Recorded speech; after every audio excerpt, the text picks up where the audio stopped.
hat in hat country, and that's set.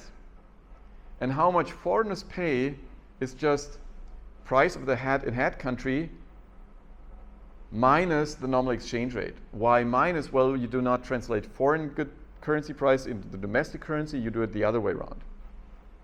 Conversely, the price that hat country residents pay for a football is the price that football producers in country F set in the football currency, basically, plus the nominal exchange rate. Note we are adding and subtracting because we're talking about logs. Now, the consequence for the nominal exchange rate of a nominal depreciation is that this is the terms of trade for, in the case of producer currency pricing. Now, this is the price of the foreign good. This is the price that the domestic economy imports. That's the price of the domestic good that the domestic economy exports. And the terms of trade are the relationship, these prices are fixed. So suppose that on January 1st, these prices are fixed. Management doesn't know what will be the exchange rate. They may have some forecasts, but they don't know exactly. And then an exchange rate is realized. Now, interestingly, if the exchange rate goes up, then the terms of trade go up, which means the relative price of imports goes up, the relative price relative to exports, because very simply, we import the stuff at a higher price because of the nominal depreciation. Now, this is the key idea behind, right? So an increase in E, which is a nominal depreciation, increases the terms of trade. Increase sounds good, but it is that imports become more expensive relative to exports. You have expenditure switching and probably increase of NATO exports. Bingo. That's the key idea behind arguing that having a weak currency is good for exporting. It goes through, but it's like, you know, one idea going through different stages. If E goes up, and if in fact we do have producer currency pricing, then a nominal depreciation results in a weakening of the terms of trade or worsening of the terms of trade, making importables more expensive relative to exportables and giving an incentive to import less and to export more, right? Because the stuff that we export becomes less expensive for the foreign customers, and the stuff that we import becomes more expensive for the domestic customers. And so there's expenditure switching and there's net exports increasing. Question is, does this show up in the real exchange rate? The answer is it does. If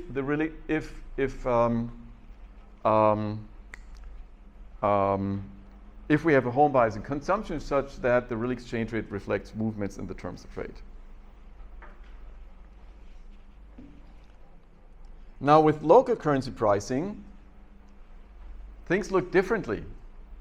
With local currency pricing, firms set price in the customer's currency. So this is the price set by foreign companies in the home country. So this would be the price that football producers set in the home country, and they set it in advance. This would be the price that hat producers set in the football country. Now, this is in foreign currency, so you have to translate it into domestic currency using the nominal exchange rate.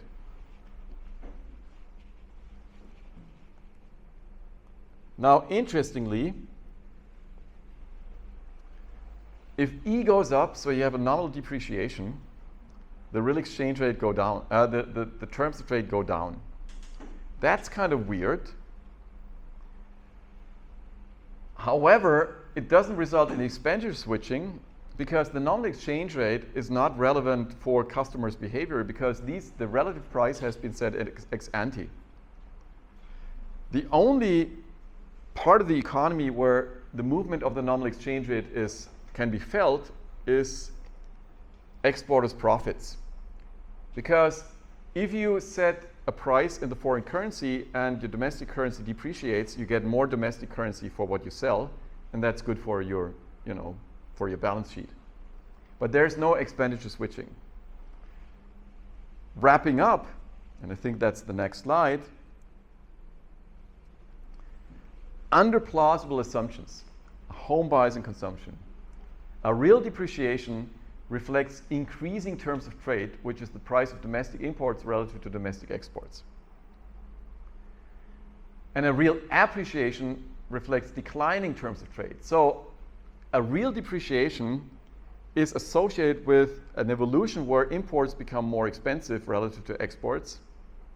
And a real appreciation reflects a situation where exports become more expensive relative to imports. Now, a real depreciation reflects a gain in domestic price competitiveness because what you import becomes more expensive relative to what you export. And so a real depreciation is associated with increasing net exports. That's the story. And this is what, going back to the Bundesbank statement about price competitiveness, we've now spent an hour at least on scrutinizing this thing, and we're coming to the conclusion that it's not completely nonsensical. Real depreciations have positive effects on net exports.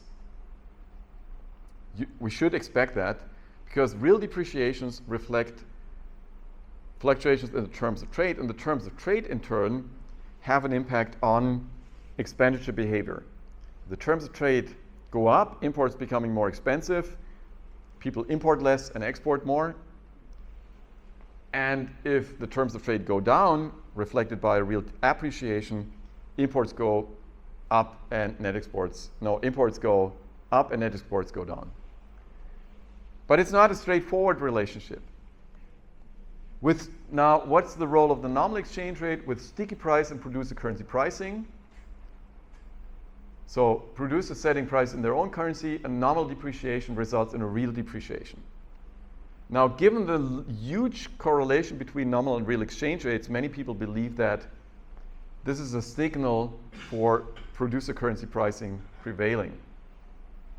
So a nominal depreciation is good for the domestic economy if you think exporting is good, or exporting is better than importing, if there is producer currency pricing. So the logic of the current US government is, and I don't say I'm, as you may have inferred from my comments, I'm not a big fan of what these guys are doing these days. I used to be a big fan of the United States. But let me not. Now, the logic of this is that you have a cheap currency. The cheap currency makes your stuff cheaper for the foreigners, makes the imported stuff more expensive for the domestic residents, and by the end of the day, you export more when you import less. Now, how do we normatively, that might be, exporting might be important when you have an underemployment situation, when you have huge unemployment rates, right? And just want to jumpstart aggregate demand. But apart from such a situation, so what is the unemployment rate in Vietnam? It's super low, right? And so you are not in a desperate situation that you would, that you would like to, manipulate your currency just to keep it low. I mean, you are. So, the whole idea that exporting is good and importing is bad for a country is 17th century thinking. But it's mercantilism. It's the idea that you want to export, but you don't want to import. And that goes back, that was the dominating idea in the 17th century and the 18th century, right?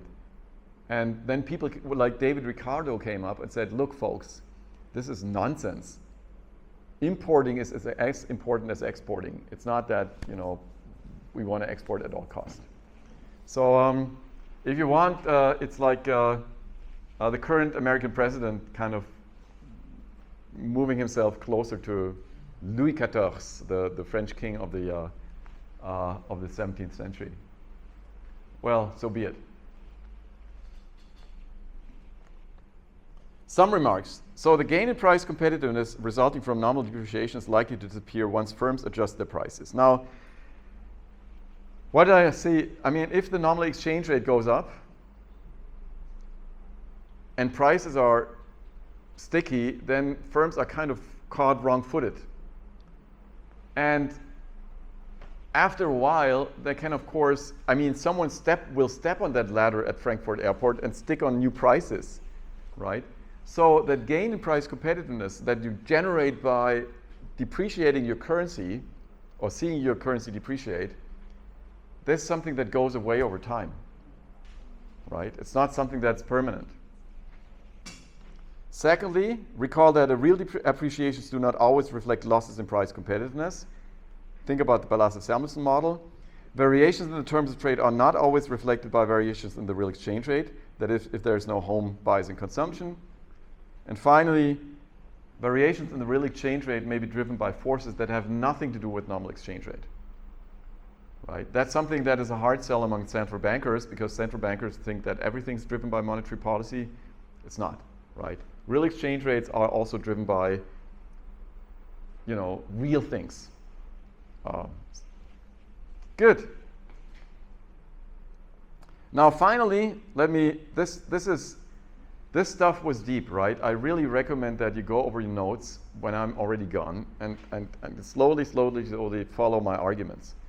Because it's something that is often, these relationships are often sold in a scandalously superficial way. Starting with the fact that sometimes people confuse the terms of trade and the real exchange rate. They kind of tell you that it's basically the same thing, which is not the case. Now let me come back to one last issue, so-called dominant currency pricing. I brought that up yesterday.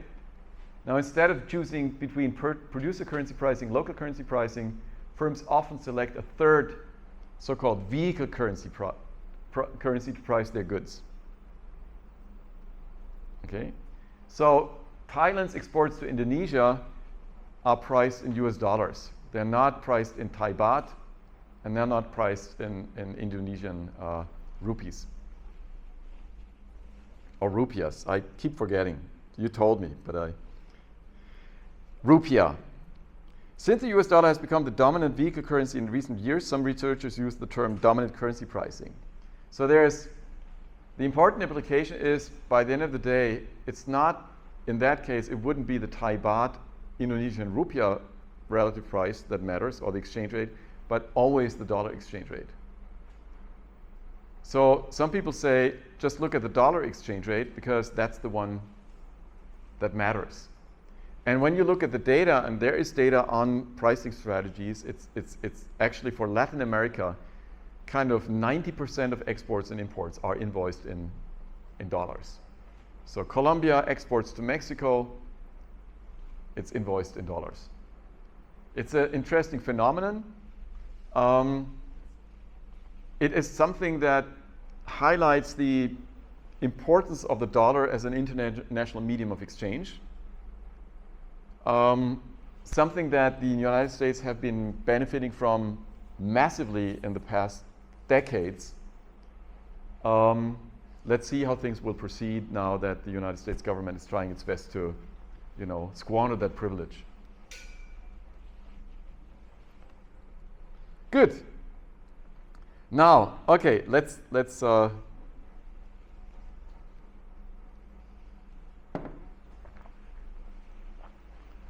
take the last step.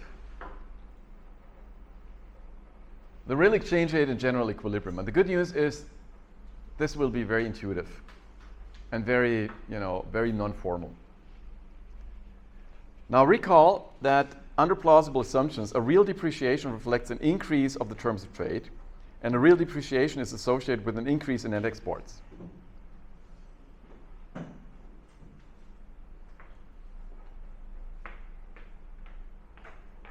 So if the real exchange rate goes up, right, there's a real depreciation. And the real depreciation reflects a worsening of the terms of trade.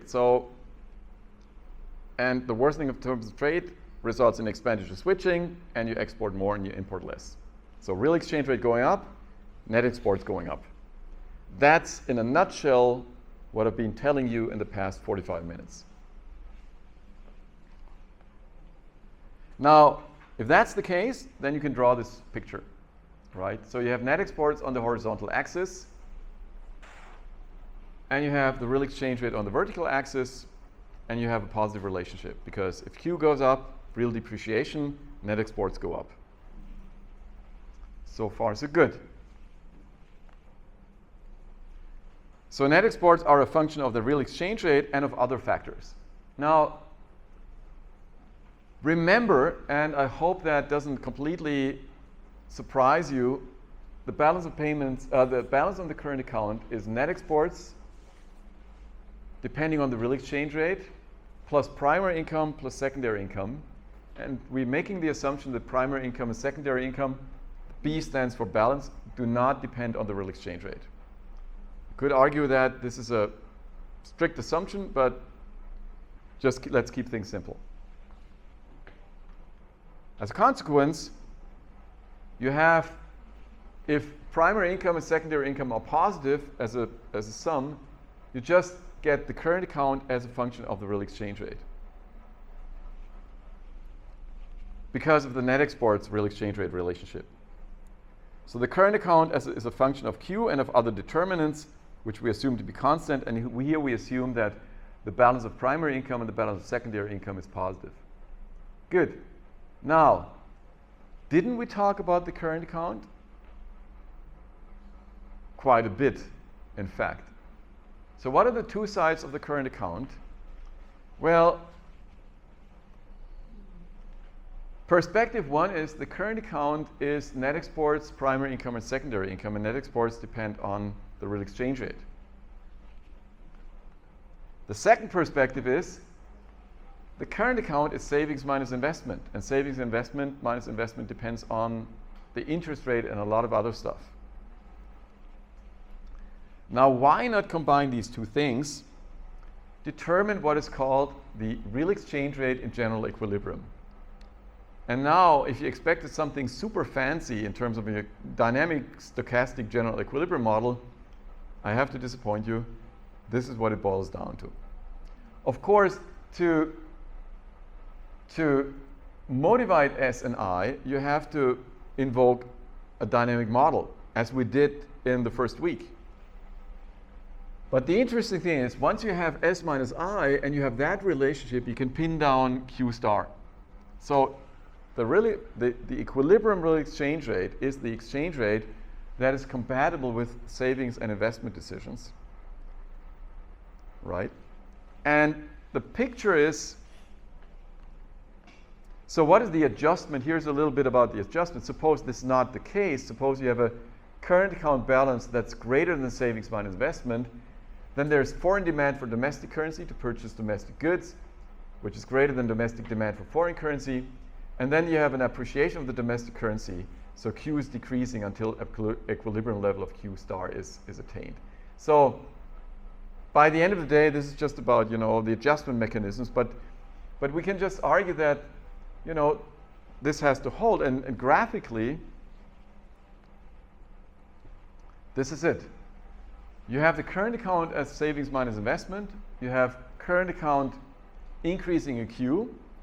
The point of intersection gives you Q star. That's it. So the real exchange rate is a variable that is determined in general equilibrium. That's my key point. And that now we are miles and miles away from purchasing power parity. Purchasing power parity being a partial equilibrium, very simplistic idea. And now we've moved into something that's much more reasonable, because it accounts for the fact that the real exchange rate is a bundle of relative prices, so to speak. And so it doesn't drop from heaven. It is something that's determined in general equilibrium. It has to be consistent with savings and investment decisions.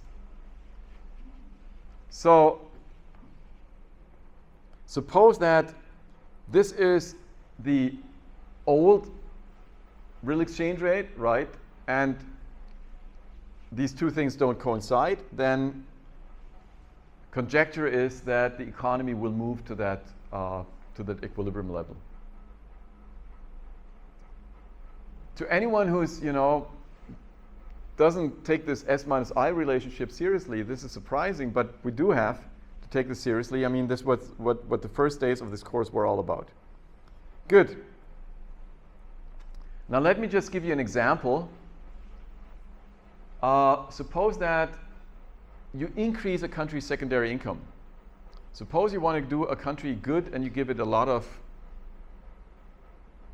transfers, development aid, right? And that shows up in secondary income.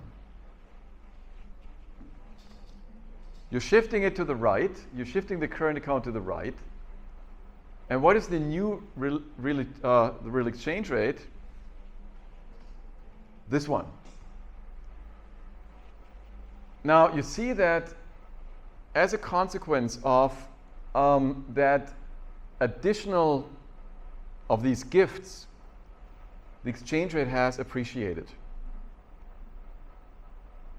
Now, is that a good thing? Actually, might not be such a good thing after all. And this is a point that is often made by people critical about development assistance.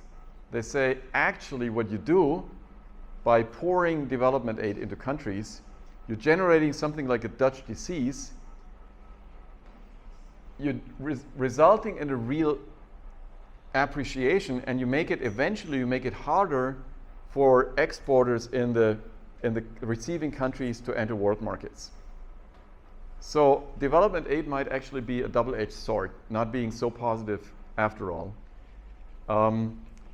This is an argument that we have to take seriously. So, second thing, suppose you are a country that's happily saving less than it invests. Suppose you're a country that is running huge current account deficits, and for a while, financial markets are happy to finance those current account deficits. And you build fancy buildings, and you consume much more than what you produce. And financial markets just are willing to buy your assets and to finance your current account deficit. Now suppose that at some point, all of a sudden, financial markets are changing their mind and say, look, maybe we're just wasting money and this is more risky than we thought. This is called a sudden stop. A sudden stop is when financial markets all of a sudden close the tap, right? They have been financing current account deficits for a while and they stop doing that. Which means that they force you actually to run a current account, a balanced current account, or even a current account surplus. Now, if that's the case, and please bear in mind, this is not domestic residents' decision, this is financial markets' decision, right? It's not that people decide that they want to save more and invest less. It's that financial markets say, look, folks, you had the current account deficit by selling your assets, and we just don't want them anymore. So you shift the current account balance from here to there. That's the sudden stop. And what happens is the real exchange rate moves up big time. Sudden stops are usually associated with massive depreciations of the domestic currency. Remember the Thai nominal exchange rate and real exchange rate? That was a sudden stop, right? You had in the summer of 1997, all of a sudden people reconsidering the prospects of the Thai economy, of the Malaysian economy, of the Indonesian economy, and all of a sudden realizing maybe investments in those countries are not as promising as we thought they were, pulling out their money, not pouring in new money, and forcing these countries to run current account surpluses instead of current account deficits. And that, I mean, how do you move from a current account deficit to a current account surplus? Well, by seeing your exchange rate depreciate. So this is something that happens over and over again, and it's a very dangerous thing. And of course, when we talk about Ho Chi Minh City as an international financial center, coming back to this discussion, then of course we have to be aware that these things can happen, right? That money pouring in might also disappear very shortly, and then this results in major frictions. So the regulation has to be wise to stabilize, to avoid such crisis, right?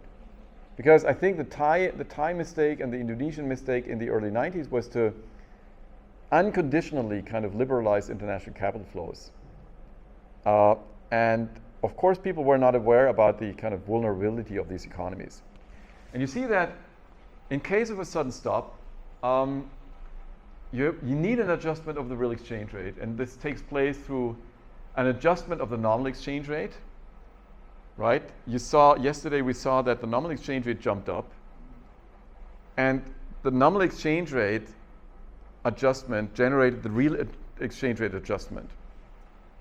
Now, the problem is this is not possible if the nominal exchange rate is fixed. If the nominal exchange rate is fixed, then either you abandon the peg or you are really in a tight spot. Because then the other thing is an adjustment of the relative price of non-traded goods and or of the terms of trade. Now, symptoms are decreases prices and costs, in particular unit labor costs and wages. So you have to reduce wages. There's rapid structural change, and during the transition there's massive unemployment. And in case of a nominal depreciation, you have a revaluation of assets and liabilities and possibly a financial crisis. Now think of all these Thai banks that were sitting on these dollar liabilities in the summer of 1997. And all of a sudden, the Thai baht depreciated by 100%. The effective debt burden doubled,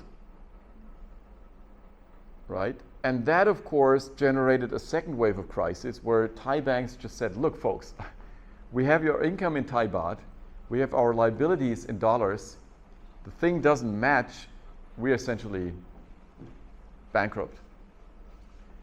So a sudden stop is a very, very dangerous thing from various sides. If you adjust the nominal exchange rate, then this might give you some leeway in terms of price competitiveness. It might, however, generate those financial crises. If you cannot adjust your nominal exchange rate because you have a fixed exchange rate which you want to sustain, then how do you engineer this real depreciation? The only way that this can happen is that domestic prices decrease, and that is only possible if domestic costs decrease. Now, a country that experienced that in the mid-2000s was Greece. Now, Greece was running huge current account deficits. You see that on the right-hand axis.